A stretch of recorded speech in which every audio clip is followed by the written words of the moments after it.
আপনাদের বিবেককে একটু বাধা দিল না? এই আপনারাই তো তারা যারা একের পর এক প্রশংসা করছিলেন, একের পর এক প্রশংসা করছিলেন। সেই অবদানগুলো আপনারা ভুলে গেলেন? আমরা কত রিস্ক নিয়ে আপনাদের জন্য করেছিলাম।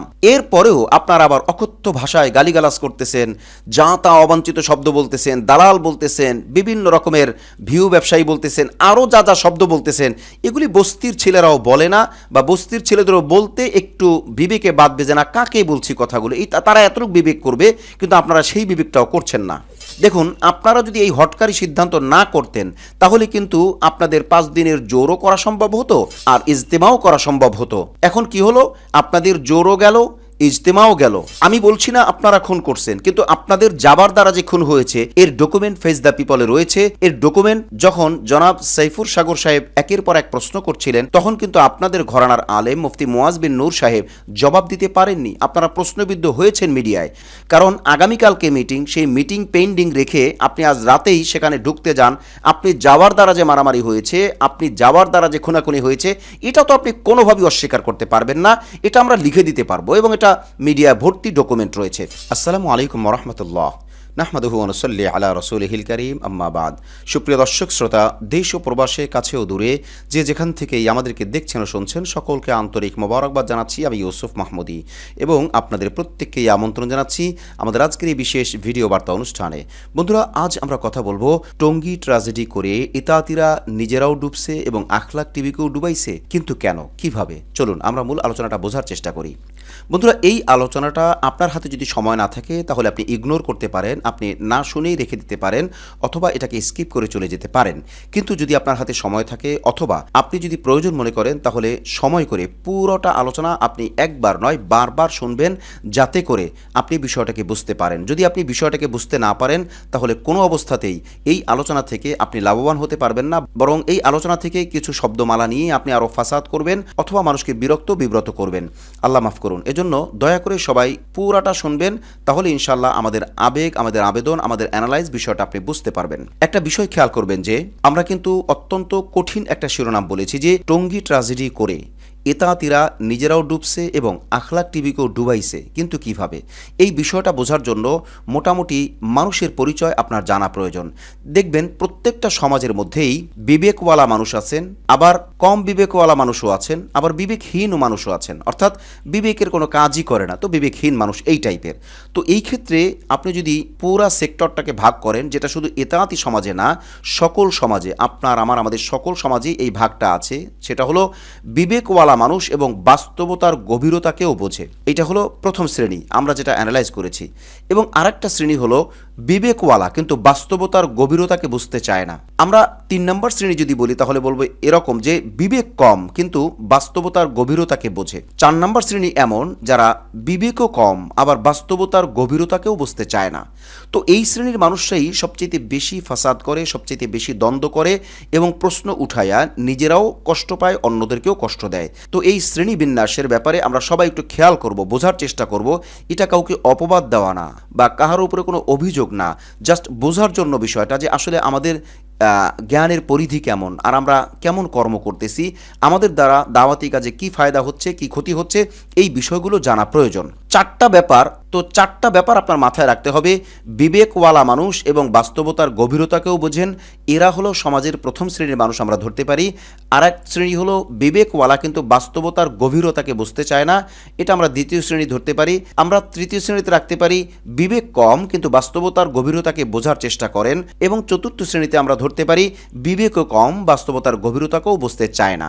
তো এই 4টা শ্রেণীকে নিয়ে যদি আমরা সামনে আগাই, তাহলে টোটাল বিষয়টা আপনার বোঝা সহজ হয়ে যাবে। চলুন এবার মূল আলোচনায় প্রবেশ করা যাক। দেখুন, ইতাআত আর ওয়াজাহাত, অথবা ইতাআতি আলেম ওলামারা বা নিজামুদ্দিনের অনুসারী আলেম ওলামারা আর আলমী শুরার অনুসারী আলেম ওলামারা, এই দুইটা মাসলাক, এই দুইটা প্ল্যাটফর্ম, সেটা আলেম ওলামাও আছে এবং অনুসারীও আছেন।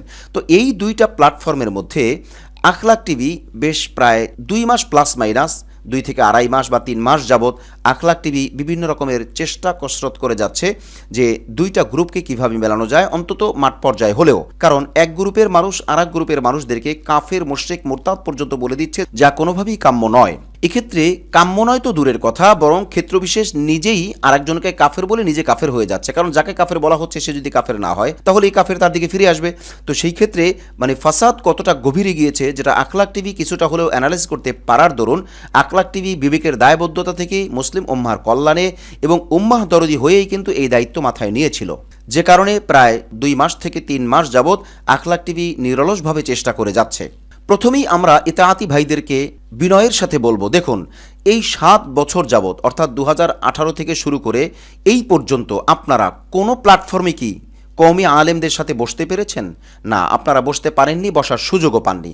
বরং আপনাদেরকে আখলাক টিভি বসার সুযোগ দেওয়ায় আখলাক টিভির প্রায় সকল অর্জন, এত বছরের অর্জন প্রশ্নবিদ্ধ হয়েছে। এটা মাথায় নিয়েও আখলাক টিভি আপনাদেরকে বসার সুযোগ দিয়েছেন এবং সর্বোচ্চ সম্মানের সাথে বসার সুযোগ দিয়েছেন। আমরা চ্যালেঞ্জ করে বলতে পারি, আপনারা অন্যান্য যত মিডিয়াতে কথা বলেছেন সকল মিডিয়ার চাইতে আখলাক টিভি আপনাদেরকে ব্যক্তিগতভাবে পদের দিক থেকে বা এলমের দিক থেকে সব দিক থেকে আপনাদেরকে সর্বোচ্চ মর্যাদা দিয়েছে।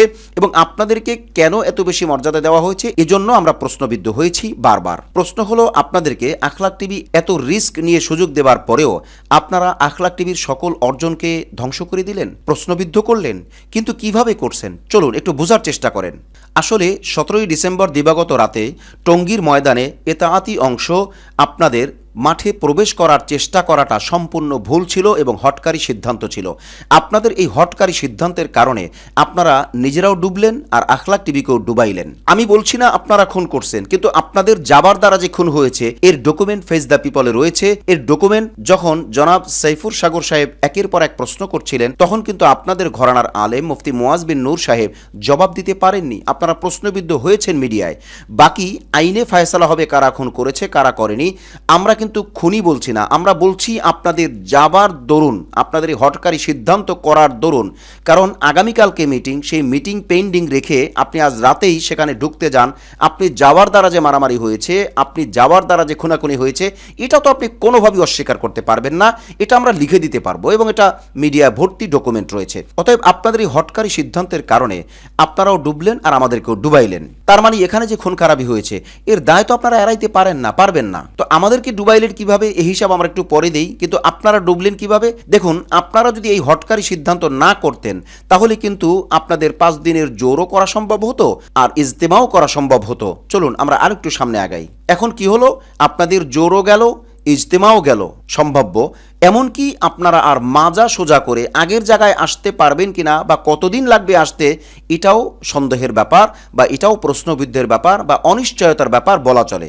এজন্যই আমরা বলেছিলাম বিবেকবানরা শুনবেন বা বিবেকবানরা বোঝার চেষ্টা করবেন। আর যারা অবিবেচক, আপনি শুনলে শুনতে পারেন কিন্তু আপনি এই কথার লোড নিতে পারবেন না। সেজন্য আপনার উচিত হবে আপনার পছন্দের কাউকে বিবেকবান, তার সহযোগিতা নিয়ে আপনি যদি আমাদের আলোচনা বোঝার চেষ্টা করেন, আশা করি আপনি ক্লিয়ার বুঝতে পারবেন ইনশাআল্লাহ। এবার আসেন আমাদের ব্যাপারে, যে আমাদেরকে আপনারা কিভাবে ডুবাইলেন। দেখুন, একটা নিরপেক্ষ ও স্বচ্ছ মিডিয়া অর্থাৎ আখলাক টিভি, যারা বহু বছর যাবৎ খেয়ে না খেয়ে অনেক কষ্ট করে নিজেদেরকে একটা জায়গায় দাঁড় করিয়েছেন, যেখানে আখলাক টিভি দাঁড়িয়েছে সেখানে কওমি অঙ্গন থেকে এইভাবে কোনো মিডিয়া আলেমদের দৃষ্টিতে বা আলেমদের কাছে এতটুকু গ্রহণযোগ্যতা অর্জন করতে পারছে বলে আমাদের জানা নেই। তবে এটা আমরা নির্দ্বিধায় বলতে পারি যে আখলাক টিভি বাংলাদেশের বড় বড় আলেমদের জায়নামাজের দোয়ায় থাকে, আলহামদুলিল্লাহ সুম্মা আলহামদুলিল্লাহ। এইরকম একটা মিডিয়াকে আপনারা ধ্বংসের মুখে ঠেলে দিলেন। আপনাদের কি মোটেও মায়া হলো না? একটু হিতাহিত জ্ঞান হলো না? আপনাদের বিবেককে একটু বাধা দিল না? এই আপনারাই তো তারা যারা একের পর এক প্রশংসা করছিলেন, একের পর এক প্রশংসা করছিলেন, সেই অবদানগুলো আপনারা ভুলে গেলেন। আমরা কত রিস্ক নিয়ে আপনাদের জন্য করেছিলাম। স্বাভাবিকভাবেই প্রশ্ন আসে আখলাক টিভির পক্ষ থেকে, আপনারা কেনই বা আসলেন আর আপনারা কেনই বা আমাদেরকে ডুবাইলেন? কে আপনাদেরকে ডেকেছিল আমাদের কাছে আসার জন্য? কারণ আপনারা আমাদের সকল অর্জন ধুলোয় মিশিয়ে দিলেন। এরপরেও আপনারা আবার অকথ্য ভাষায় গালিগালাজ করতেছেন, যা তা অবাঞ্ছিত শব্দ বলতেছেন, দালাল বলতেছেন, বিভিন্ন রকমের ভিউ ব্যবসায়ী বলতেছেন, আরও যা যা শব্দ বলতেছেন, এগুলি বস্তির ছেলেরাও বলে না বা বস্তির ছেলেদেরও বলতে একটু বিবেকে বাদ বেজে না। কাকে বলছি কথাগুলো, এই তারা এতটুকু বিবেক করবে, কিন্তু আপনারা সেই বিবেকটাও করছেন না। এক্ষেত্রে আমরা নির্দ্বিধায় বলবো, আমরা আবারও রিপিট করব, 17ই ডিসেম্বর আমরা আপনাদের আলেমের মুখে শুনেছি, আমার সাথে কথা হয়েছে, আপনাদের আলেম বলেছে যে 17ই ডিসেম্বর দিবাগত রাতে মিটিং পেন্ডিং রেখে, অর্থাৎ 18ই ডিসেম্বর মিটিং পেন্ডিং রেখে টঙ্গীর মাঠে ঢোকা হবে না, এটা জনাব ওয়াসিফ সাহেব সিদ্ধান্ত ছিল না, এবং এটা আরও অনেক দায়িত্বশীলদের সিদ্ধান্ত ছিল না। এমনকি ওয়াসিফ সাহেব নাকি কান্নাকাটিও করেছেন, আপনাদের আলেম বলেছে। যদি সেটাই সত্য হয় তাহলে কার সিদ্ধান্তে আপনারা মাঠে ঢুকতে গেলেন? কেন আপনারা খুন খারাপের সাথে জড়ালেন? কেন আপনারা এই হটকারী সিদ্ধান্ত করতে গেলেন? তার মানে আপনারাও ডুবলেন, আমাদেরকেও ডুবাইলেন। এটা নিতান্তই আপনাদের অপরাধ। আবার আমাদেরকে গালি দিতে আসেন, একটু লজ্জাও হয় না, একটু বিবেকও ধরে না, একটুও কি দিলে মায়া হয় না? আফসোস, কাদের জন্য আমরা সমস্ত অর্জন নিয়ে নামলাম? কাদের জন্য? আপনাদের জন্য? একটু বিবেচনা করেন। আসেন আর একটু সামনে যাই। এবার আপনারা আপনাদের বিবেকের কাছে প্রশ্ন করুন যে আপনারা ভালো করেছেন না খারাপ করেছেন। আর বিবেক না থাকলে তো আর বিবেকে কাজ করবে না। ওই জন্যই বলছিলাম যে বিবেকবান যারা, হ্যাঁ, এতাত অংশের মধ্যে ভালো ভালো বিবেকালা মানুষ আছে, আমার সাথে কনভারসেশন হয়, আমার সাথে কথা হয়, হ্যাঁ, তাদের জন্য বললাম, বাকি আপনাদের জন্য বললাম যদি আপনারা বোঝার চেষ্টা করেন। এবার আরও একটু বলি যে আমাদের অর্জন আপনারা কিভাবে ধ্বংস করলেন। আপনারা আখলাক টিভিকে সাপোর্ট দিয়েছেন, এই কথা বলেন, খোটা দেন, আপনারা আপনারা ভিউর তুলনা দেন। না না না না, আপনারা আখলাক টিভির জন্য আসেন নাই, আপনারা এসেছিলেন আপনাদের পছন্দের মানুষের কথা শোনার জন্য। ইটস ট্রু, এটাই বাস্তব, এটা আমরা লিখে দিব, এটা দিনের আলোর মতো সত্য। দিনের আলো যেমন অস্বীকার করা যায় না, রাতের অন্ধকার যেমন অস্বীকার করা যায় না, এটা এমনই সত্য যে আপনারা আপনাদের পছন্দের মানুষের, আপনাদের পছন্দের আলেমদের, আপনাদের পছন্দের আলোচকদের আলোচনা শুনতে এসেছিলেন। এতে আখলাক টিভির তেমন কিছু আসে যায় না, বরং আপনারা এসে একটু রিস্ক করে, এরপর আপনারা রিস্ক ডাউন করে আমাদেরকে ধ্বংস করে দিয়ে গিয়েছিলেন। আমাদের যা আগের অর্জন সেটাকে আপনারা বরবাদ করে দিয়েছিলেন। তো আপনারা তো এসেছিলেন আপনাদের লোকদের, আপনাদের পছন্দের মানুষদের, আপনাদের পছন্দের আলেমদের আলোচনা শোনার জন্য। তো এরপর আবার আমাদেরকে খোটা দেন কোন হিসাবে? একটু তো লজ্জা হওয়া উচিত, তাই না?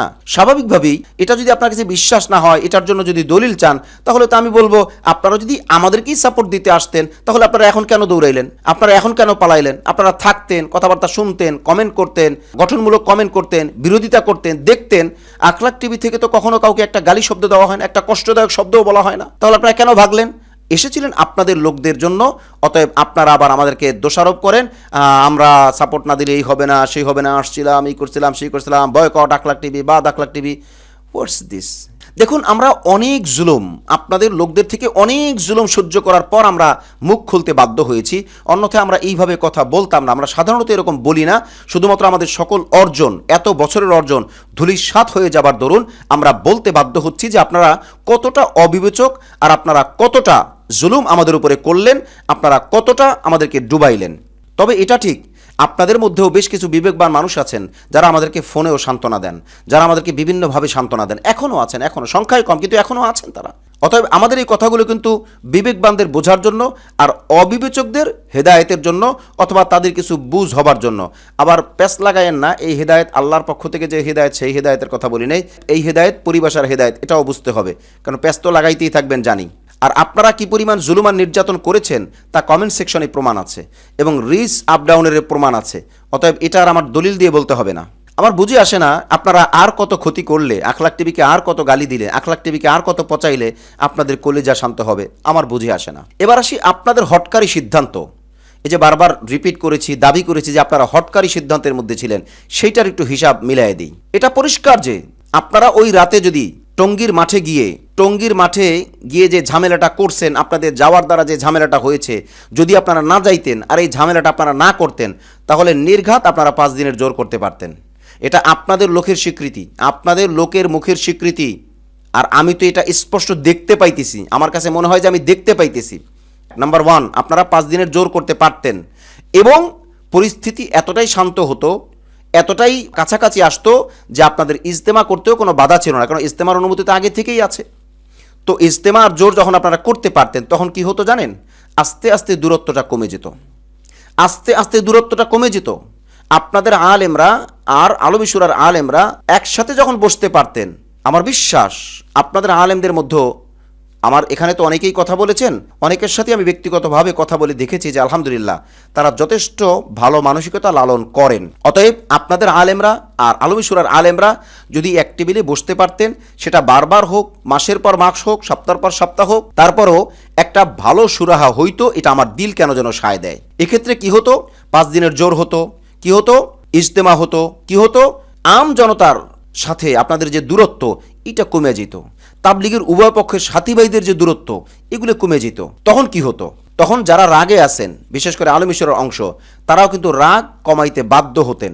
বাধ্য হতেন, পরিবেশ তাদেরকে বাধ্য করত, এবং আপনাদের খোলকে হাসানা মানে আপনারা সুন্দর ব্যবহার দিলে তখন অটোমেটিকলি বিষয়টা আস্তে আস্তে নর্মালাইজেশন হয়ে যেত। থাকতো মাসআলার ব্যাপার, কোথায় থাকতো সেটা আমি জানি, আমি তো কথা বলতে চাই না, আমি তো বলাইতে দেই, বলতে দেই, আমি বলতে চাই না। থাকতো যেটা সেটা আমি জানি, সেটা হলো সাআদ সাহেবের ব্যাপারে ভুলের ব্যাপারে মাসআলাগত যে বিষয়টা থাকতো ওইটা থাকতো, ওইটাও আলোচনার টেবিলে সমাধান হয়ে যেত। যদি না হইতো তাহলেও অন্তত খুন খারাপির পর্যায়ে যাইতো না, আর মারামারি পারাপারির পর্যায়ে যাইতো না, একটা সিস্টেমেটিক ওয়েতে তাবলিগের কাজটা, উভয় পক্ষের কাজটা চলতে থাকতো। এবার একটা গুরুত্বপূর্ণ কথা বলি, শোনেন। আপনাদেরকে তো আমরা মাঠ পর্যায়ে মিলাইতে আখলাক টিভি বসছিলাম, তাই না? কিন্তু আমরা এটাও জানি, আপনি এই যে আবদুল্লাহ, আব্দুর রহিম, আব্দুল করিম, মানে মাঠ পর্যায়ে যারা, যদি অন্যভাবে বলি তাহলে নান্টু, বল্টু, সেন্টু, এই আমরা যারা, ঈদের মিলানে কিছু আসে যায় না। মিল মূলত কেন্দ্রে, মিল মূলত কেন্দ্রে, এটা আপনাকে বুঝতে হবে। তো কেন্দ্রের মিল কিভাবে হবে? মাঠ পর্যায়ে মেলার পরে যখন আপনি মাঠ পর্যায় থেকে আবেগ, আবেদন আর দাবি চালাচালি করবেন যে না আমরা চাই আপনারা মিলেন, তখন কেন্দ্র বাধ্য হইতো। আর আপনারা কি করতেছেন জানেন? মাঠ পর্যায়ে উল্টাপাল্টা কথাবার্তা বলে অমুকে কেন আসবে, অমুককে চাই না, তো এই সেই ব্যক্তিগত দোষ ত্রুটি, যা হইছে তা, যা হয় নাই তা, এইভাবে উপর ঝুপুরে আপনারা একের পর এক জুলুম আর নির্যাতন করে যাচ্ছেন। আমি বলছি না শুধু আপনারা করছেন, মানে আপনারাও করছেন, এরাও করছে। তো মাঠ পর্যায়ে যখন এই কড়াকড়ি হচ্ছে, তখন আপনারা আগুনে ঘি ঢাইলে আগুন আরও বাড়াইতেছেন, কেন্দ্রকে আরও চেতাইতেছেন, রাগাইতেছেন। তা আপনারা রাগের কারণ হয়ে যাইতেছেন। এরপর কি হইতেছে? এরপর যা হবার তাই হইতেছে, দূরত্ব আরও বাড়তেছে। এবার আরেকটা গুরুত্বপূর্ণ কথা বলি, দেখুন আখলাক টিভির ক্যামেরাম্যান কাকরাইল মার্কাজের গেটে যেইভাবে করে অবস্থা সৃষ্টি হয়েছিল সেটা আমি রিপিট করতে চাই না, সেটা বলা আছে, ওখান থেকে শুনে নেবেন। তো এই যে একটা অবস্থা, আমরা যে কি সিচুয়েশন পার করছি, আমরা যে কি সময় সাফার করছি, কত কষ্ট আমরা করছি, আপনি কি এটা একবারও বিবেচনায় আনলেন না? তাহলে কি আমরা বলবো যে বাংলা যে বলে নেমো খারাম, এই টাইপের শব্দগুলো আমি বলতে চাচ্ছি না, মানে ওগুলি শব্দ আমাদেরকে স্মরণ করায় দিবেন। এত কষ্ট করলাম, এত কষ্ট, এত কষ্ট আপনাদের জন্য, আর আপনারা এখন গালিগালাজ করেন না। আজীব আজীব। আমি আসলে মানে এই কথাগুলো আসলে আনতে পারতেছি না, বলতে পারতেছি না। আমি যে বলবো, মানে বলার মন মানসিকতাও নাই, মানে বলতেও মন চাচ্ছে না। আখলাক টিভি কি কি সময় পার করছে। আখলাক টিভি যাদের অন্তরে থাকে তাদের থেকে ক্ষোভ, দল মত নির্বিশেষে এই ক্ষোভ নিয়ে আখলাক টিভি চলে মাসের পর মাস। সেখানে কাজ বন্ধ হয়ে যায়, থেমে যায় সবকিছু। এরপরও আপনাদের কলিজাটা ঠান্ডা হয় নাই। এরপর আপনার আখলাক টিভির মানে যা মন চায় তা বলছেন। আল্লাহ আপনাদেরকে হেদায়েত দান করুক, আল্লাহ আপনাদেরকে হেদায়েত দান করুক। আর কি বলবো, আর বলার কিছু নাই। এত কিছুর পরেও স্বাভাবিকভাবেই প্রশ্ন আসবে, তাহলে আখলাক টিভি ইতাআতিদেরকে কোন নজরে দেখবে? মানে আখলাক টিভির সাথে ইতাআতিদের আচরণ যেমনই হোক, ইতাআতিদের সাথে আখলাক টিভির আচরণ কেমন হবে? ইয়েস, এটাও বলার ব্যাপার, এটা খুব ভালো করে মাথায় রাখবেন। নাম্বার 1, 1 নম্বরে ইতাআতিদেরকে দেওবন্দ, হাটহাজারী সহ মাদারিসে কওমিয়া যেই দৃষ্টিকোণ থেকে দেখে, আখলাক টিভি সেম ওই দৃষ্টিকোণ থেকেই দেখবে। আলাদা কোনো খাতিল পিরিতেরও সময় নাই, আর আলাদা বাড়তি খারাপ জানারও সময় নেই। তার মানে সাআদ সাহেবকে নির্দোষ কোনোদিনই বলি নাই। এটা যখন খুব খারাপ সময় পার করছি তখনও বলি নাই, এখনও বলি না, ভবিষ্যতে বলবো না। ওনার ভুল আছে, উনি ভুল করছেন, উনি এখনও ভুলের উপরে আছেন, ওনাকে গোমরাহ বলা হয়েছে। বাস, গোমরাহ মানে কাফের না, গোমরাহ মানে লাইনচ্যুত। উনি ওনার ট্র্যাকে নাই, উনি ওনার রাইট ওয়েতে নাই, উনি সোজা যাওয়ার দরকার, উনি ডাইনে বামে যেতেছেন। এই তো মাদারিসে কওমিয়া তথা দেওবন্দ তথা হাটহাজারী, অর্থাৎ পুরা কওমি মাসলাক ওলামায়ে কেরাম, জমহুর ওলামায়ে কেরাম, তারা সাআদ সাহেবকে যেই দৃষ্টিতে দেখবে, আখলাক টিভিও সেম ওই দৃষ্টিতে দেখবে। এটা আগাগোড়া এক অবস্থায় পাবেন, পরিস্থিতি খারাপ হোক আর ভালো হোক। 1, 2 নম্বর কথা হলো, কোনো রকম অবাঞ্ছিত শব্দ আখলাক টিভি থেকে কোনো দিন হবে না, অন্তত ইউসুফ মাহমুদি কোনো দিন বলবে না। হ্যাঁ, কোনো মেহমান কথা বললে এটা তার দায়, মেহমানের দায় আখলাক টিভি কখনোই নেয় না, কোনো মিডিয়া নেয় না, নেবে না। অতএব সেই ক্ষেত্রে অবাঞ্ছিত শব্দ বলতে অনেক শব্দ থাকতে পারে, যেটা আমরা মুখেও আনতে চাচ্ছি না। এটা আলোচকরা কিছু বললে সেটা আলোচকদের ব্যাপার। বাকি আখলাক টিভি থেকে কোনো রকমের কোনো অবাঞ্ছিত অপছন্দনীয় শব্দ ইনশাআল্লাহ আখলাক টিভি তাদেরকে বলবে না। এটা 2 নম্বর। 3 নম্বর হলো, আখলাক টিভি কখনোই এতাতিদেরকে কাফের, মুশরিক, মুরতাদ, ইহুদির দালাল, ইহুদির টাকা খাওয়া, এই ধরনের শব্দ আখলাক টিভি কখনোই বলে না, বলবে না ইনশাআল্লাহ। ইনশাআল্লাহ কোনোদিন না, আগেও না, এখনও না, ভবিষ্যতেও বলবে না, পরিস্থিতি ভালো হোক আর খারাপ হোক। 4 নম্বরে, এমনকি আখলাক টিভি যত খারাপ সময় পার করুক না কেন, আপনারা সাপোর্ট দেন আর না দেন, সাপোর্ট আমরা চাইবো, আমরা এখনও সাপোর্ট চাইবো, এটা আমাদের অধিকার, এটা আমাদের দাবি। কারণ একটা মিডিয়া সবার দরকার, একটা সলিড মিডিয়া সবার দরকার। তো আমরা কাজ করতেছি, আমরা তো দাবি, আমরা এটা চাইবো আমরা। তো আপনারা সাপোর্ট করেন আর না করেন, আখলাক টিভি কখনোই আপনাদের থেকে নিরাশ হবে না। সবর, এক কথায় আখলাক টিভির সাথে আপনি যতই খারাপ ব্যবহার করেন না কেন, আখলাক টিভি আপনাকে সবর উপহার দিবে এবং আপনাকে ভালো ব্যবহার উপহার দিবে। অর্থাৎ ইত্যাদিদের সাথেও আখলাক টিভি ভালো আচরণ করবে, অর্থাৎ ভদ্রতা, নম্রতা, ভালো শব্দ, এগুলো আখলাক টিভি সব সময় করে যাবে ইনশাআল্লাহ। ইনশাআল্লাহ। আমরা আর সময় নিচ্ছি না, অনেক লম্বা সময় হয়ে গেছে। যারা আমাদেরকে শেষ পর্যন্ত সময় দিয়েছেন সকলকে আমরা ধন্যবাদ জানাই, সকলের প্রতি আমরা কৃতজ্ঞ এবং আমরা আপনাদের কাছে আবেদন করব, যদি শেষ দিক থেকে কেউ শুনে থাকেন তাহলে শুরু থেকে শোনার এবং পুরোটা বিষয় একটু সময় নষ্ট হলেও বারবার শুনবেন। আমাদেরকে আপনাদের বোঝা দরকার। অযথাই আপনি গালিগুলোজ করে অবাঞ্ছিত শব্দ বলে আপনিও গুনাহগার হবেন না, জালিম হবেন না, আপনিও আল্লাহর দরবারে অপছন্দের বান্দা হয়েন না, আমাদেরকেও আপনি বিব্রত করেন না। আমরা অবশ্যই আপনাদের ভাই, আমরা আপনাদের পাশে আছি, মানে সবার পাশে আছি একটা মিডিয়া হিসেবে। অ্যাজ এ মিডিয়া যা যা দরকার আপনারা আমাদেরকে সেভাবেই পাবেন ইনশাআল্লাহ। সবাই ইনশাআল্লাহ। আল্লাহ আমাদের সকলকেই কবুল করুন। আজ তাহলে পর্যন্তই, দেখা হচ্ছে পরবর্তী কোনো লাইভে অথবা পরবর্তী কোনো ভিডিও বার্তা ইনশাআল্লাহ। আসসালামু আলাইকুম ওয়া রাহমাতুল্লাহি ওয়া বারাকাতুহু।